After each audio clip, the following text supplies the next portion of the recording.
यो संसारको सबैभन्दा पहिलो साथी कोही हो भने तिम्रो लागि तिम्रो आमा पहिलो साथी हो। यो संसारमा तिम्रो लागि कोही प्रेरणाका स्रोत हो भने त्यो तिम्रो आमा हो। तिम्रो आमा बाहेक तिम्रो प्रेरणाका स्रोत कोही होइन। आमा डाक्टर होइनन् र पनि आमाको नजिक बस्दाखेरि कैयौं रोगहरू निवारण भएर जान्छ, हामी निरोगी हुन्छौँ। आमा इन्जिनियर होइनन् र पनि आमाले हाम्रो जीवनका लागि कैयौं ठूला ठूला योजनाहरू बनाउँछिन् र ठूला ठूला कर्महरूमा लाग्न प्रेरणा दिन्छन्।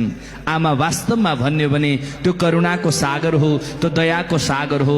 आमा साँच्चीकै भन्यो भने हामी सबैजनालाई सत्मार्गमा लाग्ने प्रेरणा दिने प्रेरणाकी खानी हुन्। त्यसैले आमालाई यो धरती मानेको छ। आमालाई हामीले देवीको स्वरूप मानेका छौँ। आमालाई हामीले राधाका स्वरूप मानेका छौँ। संसारको सबैभन्दा पहिलो भगवान कोही हो हाम्रो भने त्यो आमा हो।